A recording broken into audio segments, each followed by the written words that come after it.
we've talked about we share our own individual stories, but then at times there's real value in getting the larger, the macro, the overview, which draws folks. And Rico, you've been instrumental in Christianity Explored that so many of our churches have used so helpfully and effectively, and we've now got Life Explored as well, and a new way of doing it. You know, just tell us some of the reasoning behind. Well, I think what often churches don't get is obviously you want to try and have a program of preaching and bringing and mission where you can try and get people to come who are friends, non-Christians, to investigate the faith. But what often's forgotten is the enormous value this is in training your church family. So you put them in the training simulator to be leaders. So I never have the same leaders lead twice. I always try and only allow someone to lead once a year, because it's such a great experience for them in terms of growing and training, because there they are sitting on a table having to explain faith to people from all sorts of places. So I always say this isn't just the pastor's job. If you're the pastor, you know, your biggest job is to try and help get people on the course, but then let your laity do this, and then they've often got more relational time to really connect with those who come. So I think it's always bearing those two things in mind. This is an evangelism course, but it's also a wonderful training course for your church family to grow. It's probably the best way I train people, because it gives me week after week of getting them there, maybe having no one turn up, so then they experience discouragement, and then how do you keep going when no one's turned up? You know, so all just going through that journey of what it means to just be doing some evangelism. Yeah. And John, you're a church leader, so how does this work out for you in practice? Well, I think we found the evangelistic courses hugely helpful. They don't do evangelism for you. They're a tool to help evangelism to be done in the life of the local church. But I think that church members have confidence and trust in the content. We were talking a little bit earlier about the amount of time it takes for people to become Christians. And I think the great advantage of the course model is it means that people commit to coming for a period of time to engage with the truth. So it's not just a one-off, it's actually over a period of sustained consideration. And in certain cultures, and it's not true of every subculture within Britain, within certain cultures, the idea of doing a course and coming together with a group to discuss something is a normal part of their culture, and it's quite easy to ask people to do that. It's less threatening. They're doing it together in a group rather than just one on their own. I think the material is brilliantly presented. So I think with Christianity Explored, it gets you into the Bible, it gets you into the Bible content, and it gets people discussing and reflecting.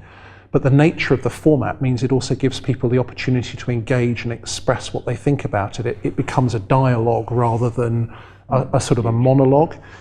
We found that it's worked best when it's led by natural evangelists who are drawing people in and are sort of then making it work as a tool of evangelism. So who leads it and who promotes it and who makes it happen in the life of church is key. And we've actually started using Life Explored more recently, and we found that again a really useful tool. Actually what we've discovered is that the non-Christians engage with Life Explored more easily than Christianity Explored. Strangely, the Christians have found Life Explored more difficult. They haven't really got what it's about. But when we've done it with non-Christians, they've been able to see how it's pointing them to ask significant life questions. And so in the group that we have running, what's happening now is they started with Life Explored, they then did Christianity Explored, and they're now doing Discipleship Explored, because the people who are coming have wanted to keep on coming sort of back. So we found that it's been a focus to evangelism in the church. It's been a great way of engaging with sort of people who have an interest. And their interest has been piqued and it's continued. And Rico, was that the reason why Life Explored was designed and followed through? We're in the West End of London, and we're looking at people who just don't really see themselves as lawbreakers. They quite like their sin. They like to be told they're rebels. But what we were saying was, actually, I mean, you know, we got this from Carson.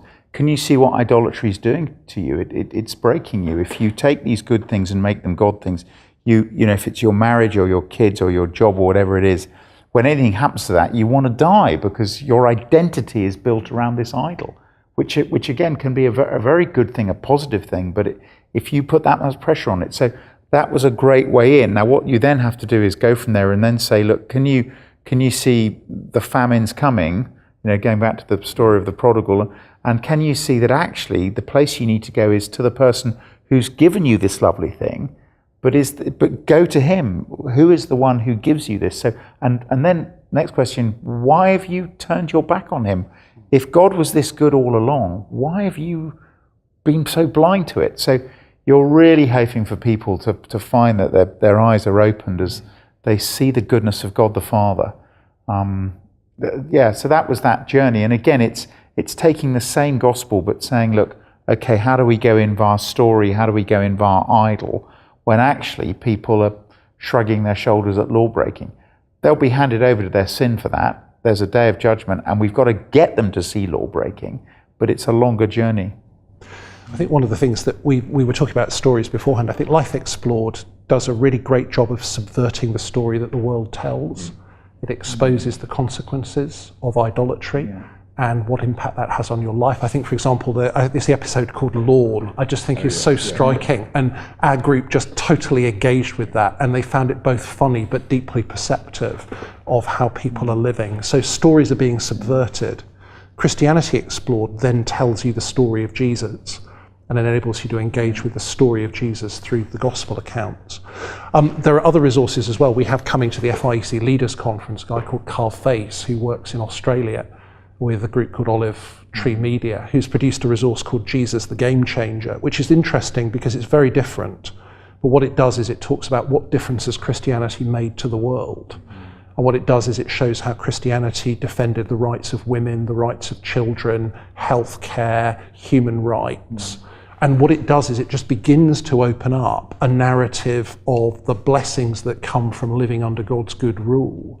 And it seeks to overcome some of those prejudices that we might have, that Christianity is a bad thing for society, a bad thing for human flourishing, intolerance. And I think that's another element that one can add in of how do you tell that story of the blessings of coming back to God and living under his good rule and subverting some of those prejudices against Christianity.